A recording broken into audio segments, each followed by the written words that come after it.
Thomas would like to ask, can you describe your experiences with strong style pairing, traditional pairing, and not using a structured process while working together on a task?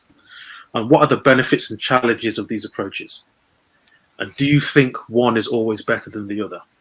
And if not, what influences your decision on which approach to use? There's a lot going in there in that question. There is. That's a great question. Yeah.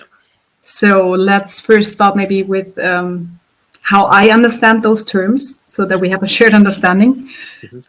So the more traditional style of pairing, as I see it, is that two people work on the same task, and if I have an idea, give me the keyword. I have an idea, I'm going to do it. The other one rather sits next to it, maybe observes or take notes or suggests, but the one person is really, it's more like when you work every day as a solo contributor. So it's quite, it might seem a bit easier to, just go ahead.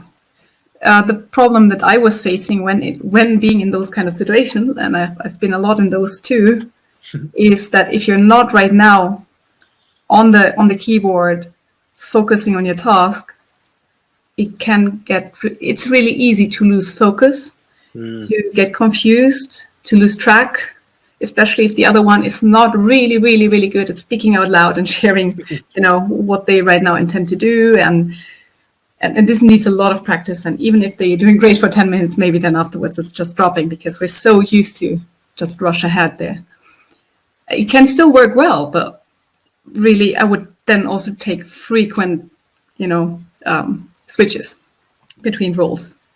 Now, what I understand by the strong style of pairing is rather the other way around. So if I have an idea, let us try something. I'm going to hand over the keyboard. Here's the keyboard. I'm going to walk the other one through. So I have to speak out loud. And this is also needing some practice because we're not used to that, as I said. I have to make clear what's my intention behind things so that the other can easily follow. We're both on track. We're both focusing on the same thing. Still, I would recommend to frequently switch. But this is something that, it might feel awkward at the beginning. At least this is what I heard from many people or what I experienced myself. It's like it's first it's a mindset change, I would say.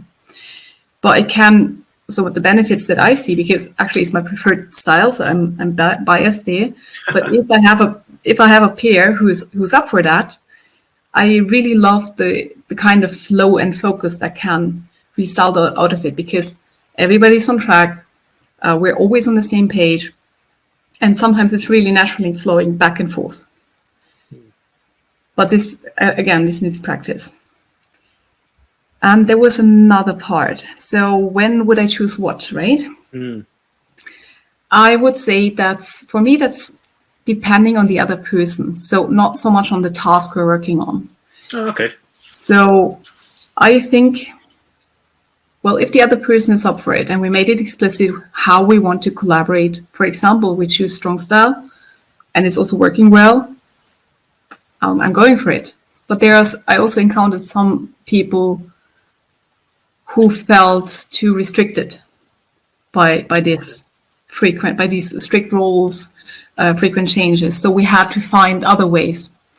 For example, then rather going in the traditional or more mixed, but we also, so what's helping in any case, no matter which kind of collaboration style you use, again, make it, it's like working agreements, make them explicit and then inspect and adapt, retrospectives.